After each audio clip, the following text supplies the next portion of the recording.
CL 글로벌 복음방송 청취자 여러분, 안녕하세요. 승리의 행진의 김경숙 권사입니다. 오늘은 이영희 목사님의 저서 선교의 꽃 4편에 실은 매서운 바람을 들으시겠습니다. 매서운 바람은 이영희 목사님의 어머님 되시는 이희채 권사님께서 한국전쟁을 기억하며 우리가 상상조차 하기 힘든 어려운 시간들 속에서도 신앙을 잃지 않고 견뎌내신 신앙 간증을 쓰신 책입니다.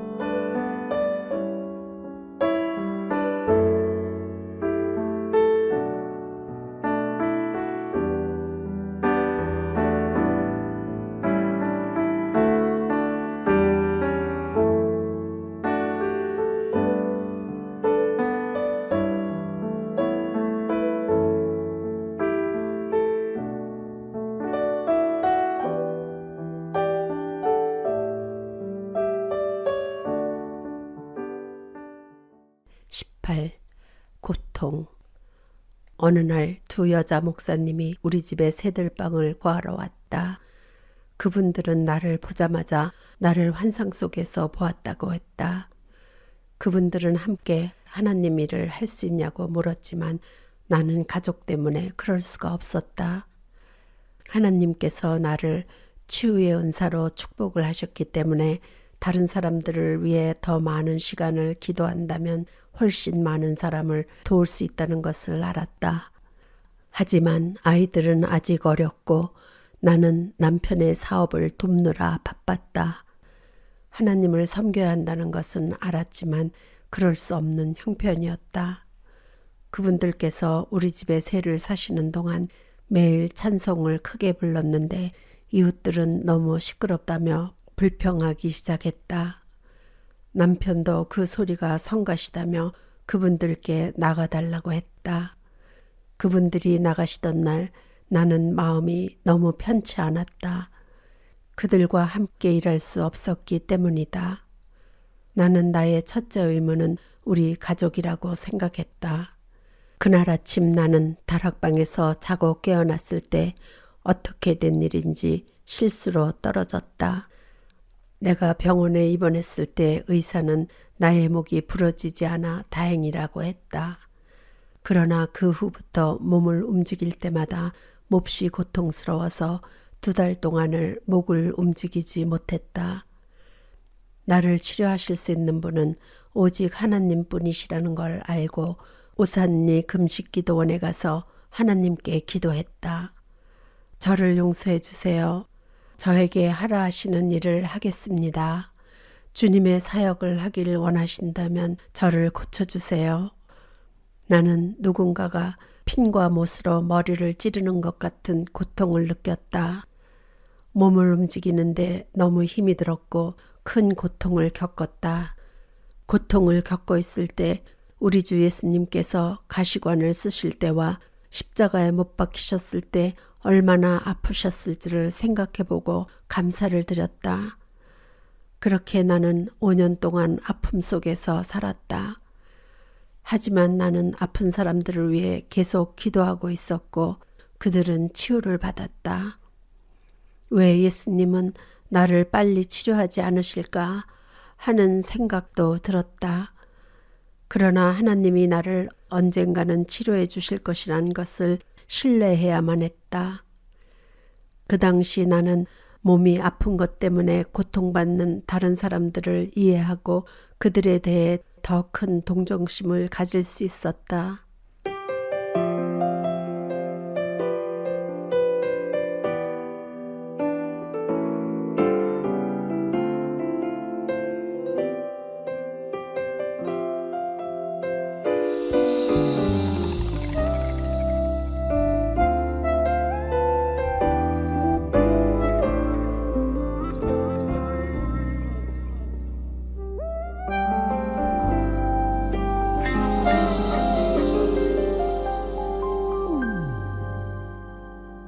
예수 나의 좋은 치료자 그의 눈이 머무는 곳은 나의 슬픔과 고통 고개를 들어 그의 눈을 볼 때에 난 알았네. 예수 나의 좋은 치료자.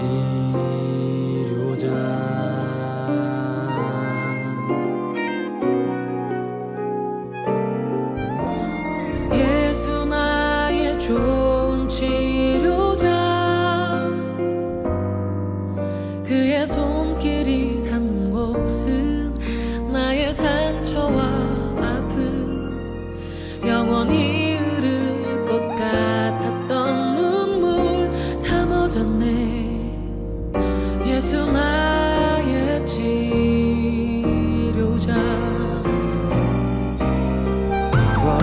나 노래하리라. 전한 나를 돌아보신 구세주를 찬양해. 하늘 닿는 곳까지 내 손 들리라. 예수 나의 치료자. 노래하리라. 전한 나를 돌아보신 구세주를 찬양해. 하늘 닿는 곳까지 내 손 들리라. 예수 나의 치료자.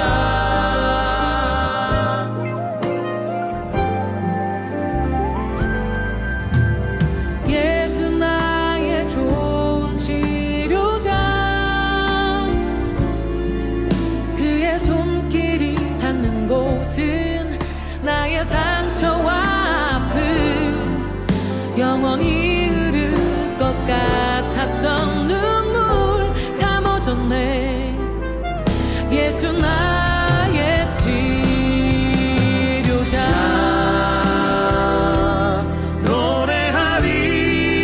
노래하리라. 전한 나를 돌아보신 구세주를 찬양해. 하늘 닿는 곳까지 내 손 들리라. 예수 나의 치료자. 어떤 어려움도 깊은 절망도 수많은 괴로움과 슬픔도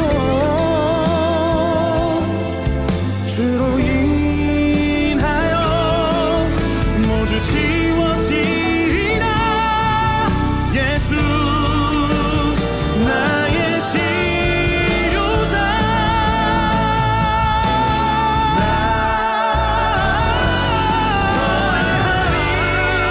노래하리라.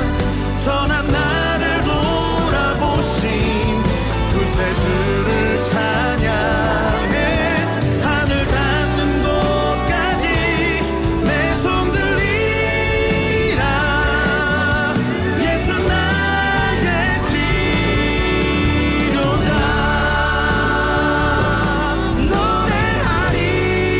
노래하리라. 전한 나를 돌아보신 구세주를 찬양해. 하늘 닿는 곳까지 내 손 들리라.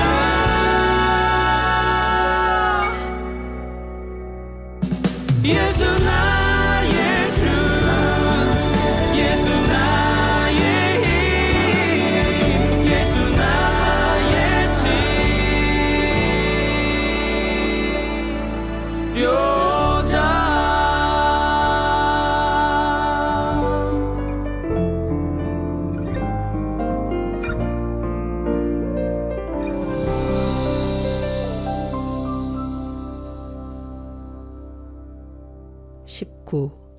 이사. 우리는 빚이 없어지면서 재정적으로 잘하고 있다고 생각했다. 하지만 그건 오래가지 않았다. 그 당시 2채의 집을 소유하고 있었지만 그 땅에 대해서는 소유가 아니었다.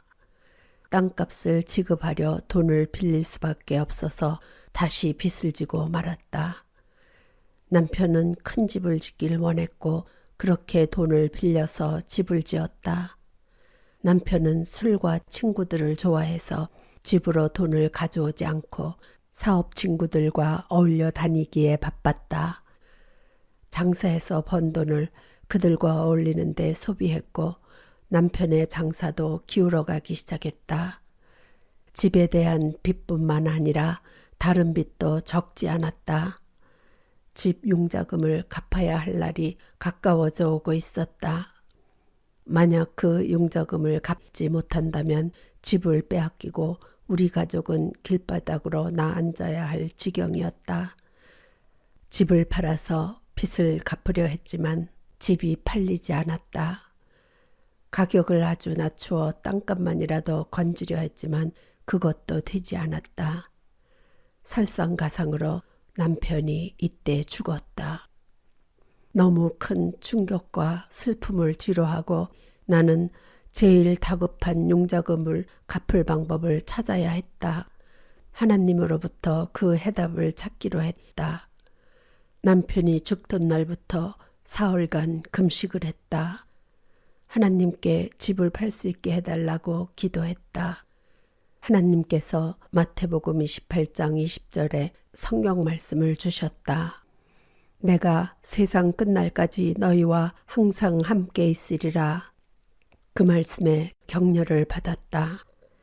남편은 죽었지만 하나님께서 나와 함께 하실 것이며 돌보아 주시겠다고 말씀하신 것이다. 나는 하나님께 감사를 드리며 눈물을 흘렸다. 하나님께서는 나의 모든 근심과 걱정을 알고 계셨고 도와주실 것이라는 확신이 왔다. 금식이 끝나자마자 2명이 집을 사겠다는 연락이 왔다.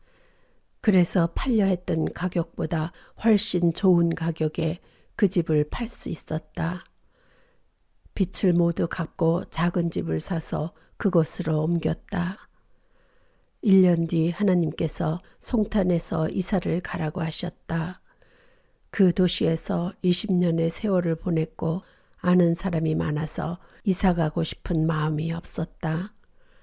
일생에 단 한 번 집을 빚 없이 소유할 수 있었는데 그것을 팔아야 한다고 생각하니 너무 힘들어 많은 날을 울었다. 이 집을 팔면 다시는 집을 소유할 수 없을 것이라는 생각도 들었다. 나는 너에게 내 아들도 주었는데 너는 이 집을 파는 것이 그렇게 슬프냐? 하나님께서 말씀하셨다. 하나님 용서해 주세요. 순종하겠습니다. 그 집을 팔고 서울로 이사했다. 이번에 이사가 나의 막내 아들 정철에게 큰 도움이 되었다. 아버지 죽음의 충격을 치유받을 수 있는 새로운 환경이 필요했기 때문이다. 정철이가 12살 때 남편은 공대에 가라고 했다. 그 아이는 공대에 가고 싶은 마음이 없고 목사가 되고 싶으니 신학대학교를 가고 싶다고 했다. 나는 남편의 마음을 설득시켜서 남편은 아들이 목사가 돼도 좋다고 말했다. 하지만 남편이 죽은 후 정철이는 목사가 되길 원치 않았다. 서울로 이사한 후 아들이 마침내 신학대학교에 가기로 결심했을 때는 그의 학비를 지원할 충분한 돈이 나에겐 없었다. 그때 나의 한 친구가 자연동굴을 소유해서 부유하게 살면서 선교를 하기 원해서 내 아들이 필요한 모든 학비를 대어주었다. 하지만 그 아이는 몸이 아파서 학교를 중단하게 되었다. 힘든 상황이었다. 20. 선물. 막내 아들 정철이를 도우려 애쓰고 있는 동안 미국인과 결혼한 딸 영희가 나와 은희 그리고 정철이를 미국으로 초청했다. 우리 가족이 미국으로 온 이후에도 하나님께서는 나에게 일할 수 있는 기회를 주셨다. 아픈 사람들을 위해 기도하면 그들이 낫게 되었다. 이 간증들을 통해서 하나님께서 모든 영광을 받으시라고 이야기를 나누려 한다. 나는 다른 사람들을 위해서 기도한 것뿐인데 하나님께서 고치셨기 때문이다. 어느 날 한 미용실에 가서 관절염에 걸려 걷기 어려운 한 여자분을 만났다. 그분이 일어날 때 너무 고통스러워 주저앉아서 오랫동안 일어나지 못하는 것이었다. 아줌마를 위해서 기도해 드릴까요? 하나님께서 도와주실 수 있어요. 나는 다른 사람을 위해 기도했을 때 많은 사람이 병이 나았기 때문에 하나님께서 그녀를 고치실 거라는 믿음이 있었다. 그분은 기도해 주길 원하셨다. 기도를 마치자마자 그녀는 고통 없이 일어설 수 있었다. 그 여자는 환한 표정을 지으며 말했다. 하나님께서 저를 고치셨어요. 기도해줘서 감사해요. 내 딸이 교통사고를 당해서 고통 때문에 잠을 잘 수 없는데 딸을 위해서 기도해 주실 수 있어요? 따님이 이곳으로 오실 수 있어요? 내 딸은 다른 주에서 살고 있어요. 전화로 내 딸을 위해 기도해 주실 수 있어요? 그렇게 할 수 있어요. 그래서 전화로 그녀의 딸을 위해 기도해 주었다. 그녀가 그 후 잠을 잘 수 있게 되었다고 전화가 왔다. 그녀는 다시 한번 기도를 해달라고 해서 기도해 주었다. 다시 전화가 왔을 때는 그녀는 모든 고통에서 나았다고 말했다. 나는 모든 영광을 하나님께 드린다. 내가 80살이 넘은 후에는 아픈 사람을 위해서 기도하면 내 몸이 아팠다. 다른 사람을 위해 기도해 줄 만큼 건강하지 않다는 생각이 들었고 또 하나님께서 다른 아픈 사람들을 위해 기도하는 것보다 중보 기도를 열심히 하기를 원하신다고 생각했다. 21. 천국의 성가대. 나는 여러 가지로 하나님께 많은 축복을 받은 사람이다. 왜냐하면 나의 기도를 들어주시고 응답해 주시는 하나님께서 나와 함께 동행하시기 때문이다. 나는 오랫동안 지은 죄에서 용서받기를 기도하고 있었다. 그런데 하나님께 용서받았다는 느낌이 없었다. 매년 나는 성경 통독을 하려 노력했고 하루는 이사야서를 읽는데 그 해답을 찾았다. 나는 나를 위하여 내 허물을 도말하는 자니 내 죄를 기억하지 아니하리라. 이사야 43장 25절. 하나님께서는 이 성경 구절을 통해서 나를 용서하셨다는 것에 대한 확신을 주셨다. 그제야 나는 용서받았다는 것이 믿어졌고 기뻐서 눈물이 나왔다. 너무 감사해서 성경책을 몇 달 동안 껴안고 잠을 잤다. 나는 매일 아침과 밤에 1시간 동안 하나님께 예배를 드렸다. 찬송을 30분 부른 후 성경을 읽고 기도를 했다. 자식들과 친척들을 위해 오랫동안 기도해 왔지만 하나님께서는 다른 사람들과 전 세계의 모든 사람을 위해 기도할 것을 인도하셨다. 하나님은 교회에서 좋은 교우들을 통해서도 나를 축복하셨다.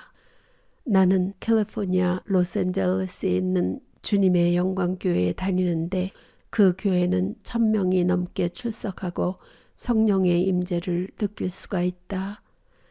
나는 그 목사님의 설교를 무척 좋아한다.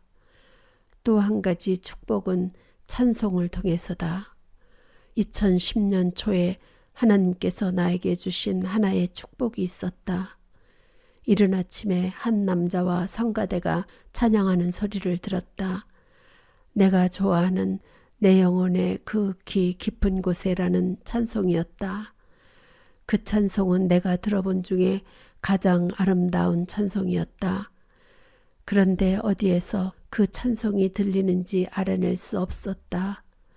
바깥에서 누군가 찬송을 하고 있다고 생각하고 방을 뛰어나가 아파트 복도로 가보았지만 아무것도 들을 수 없었다.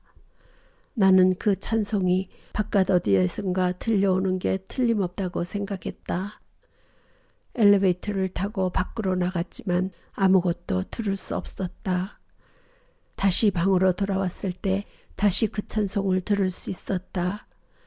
그때서야 나는 그 찬송이 보통 사람들의 찬송이 아니라는 것을 알게 되었다. 그것은 천국의 성가되었다. 하나님께서 천국 찬송을 나에게 경험시켜 주신 것이 매우 기뻤다.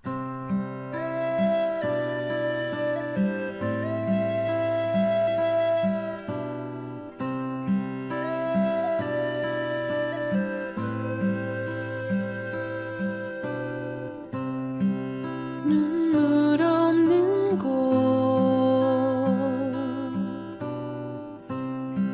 슬픔 없는 곳 나의 영혼은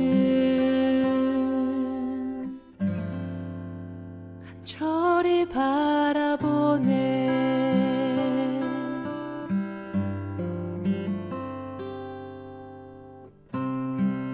아픔 없는 곳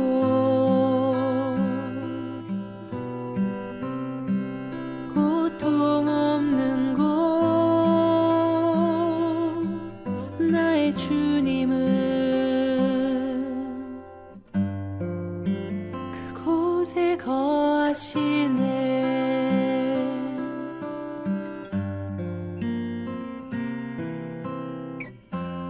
나 그곳 가도록 주여 인도하소서. 선한 싸움 다 싸우고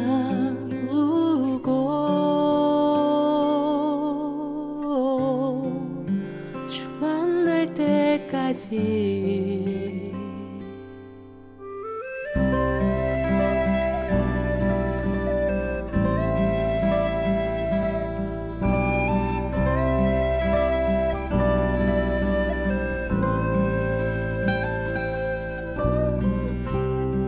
주님 계신 곳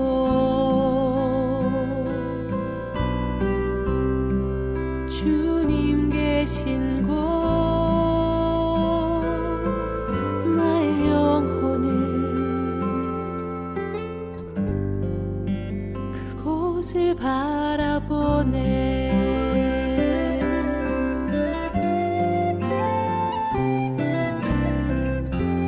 나 그곳 가도록 주여 인도하소서. 선한 싸움 다 싸우고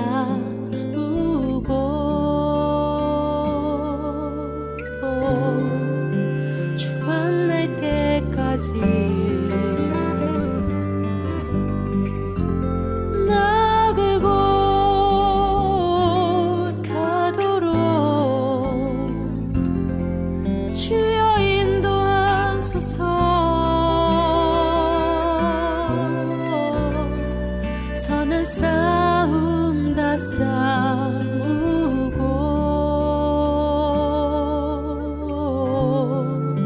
주 만날 때까지. 22. 은혜. 내가 83살이 되었을 때 혼자서 아파트에서 생활하고 있었다.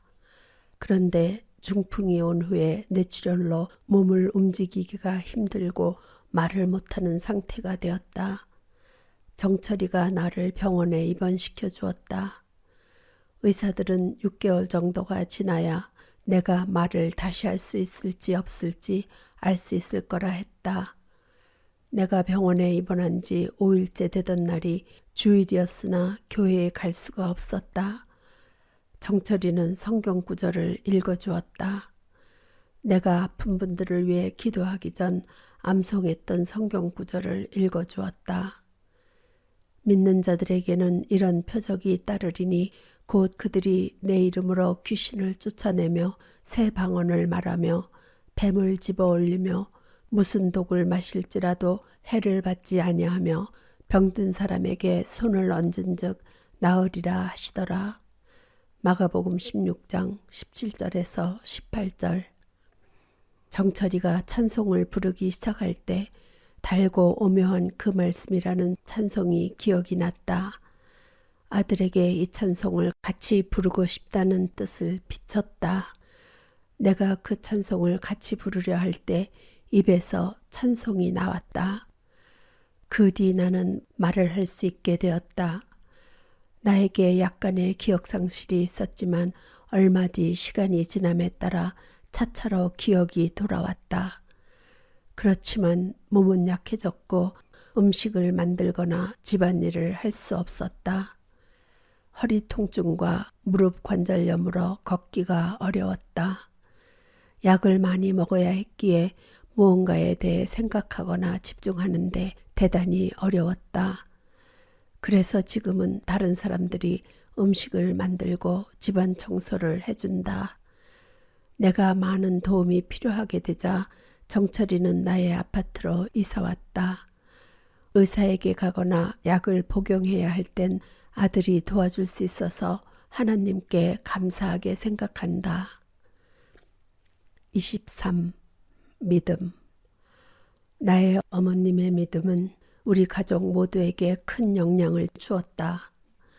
날씨가 좋지 않아서 교회에 갈 수 없었을 때에도 나의 어머님께서 집에서 성경 공부를 할 수 있는 환경을 마련하심으로 우리를 양육하신 것에 감사드린다. 하나님께서는 우리 가족들을 믿음으로 축복해 주셨다. 얼마 전 하늘나라로 간 막내 동생 미채는 목사님이었다. 일본의 폭탄 속에서도 살아 돌아온 영채 오빠는 7명의 자식들이 있었는데 그중 2 아들과 1 딸이 목사님이 되었다. 내 딸 영희의 남편도 목사님이었고 영희 또한 목사로서 내 자신이 할 수 없는 일을 감당하고 있다.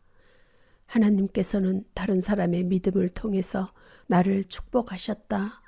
얼마 전 마치 못이 머리를 찌르는 듯한 심한 두통과 가슴 통증으로 혹독한 고통 중에 있었다. 의사들이 몇 가지 테스트를 했지만 모든 게 정상이라는 것이다. 어느 한 목사님께서 기도를 해주시자 고통이 사라지는 은총이 있었다. 나는 고혈압으로 많은 약을 먹어야 한다. 또 무릎은 약해서 일어나는데 시간이 걸린다.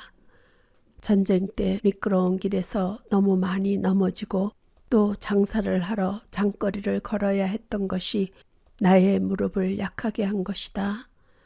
하지만 나는 예수님께서 일생의 행로를 이끄시며 나와 함께 하신 것에 감사드린다.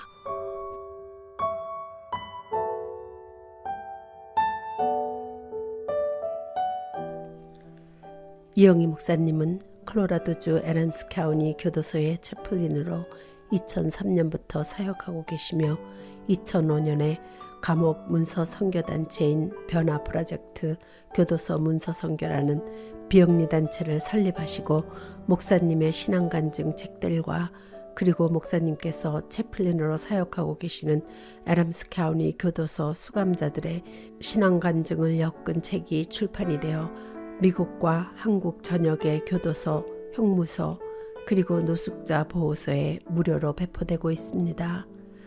이외에도 목사님께서 영어로 쓰신 30권 이상의 책들도 6개국어로 번역이 되어 배포되고 있습니다.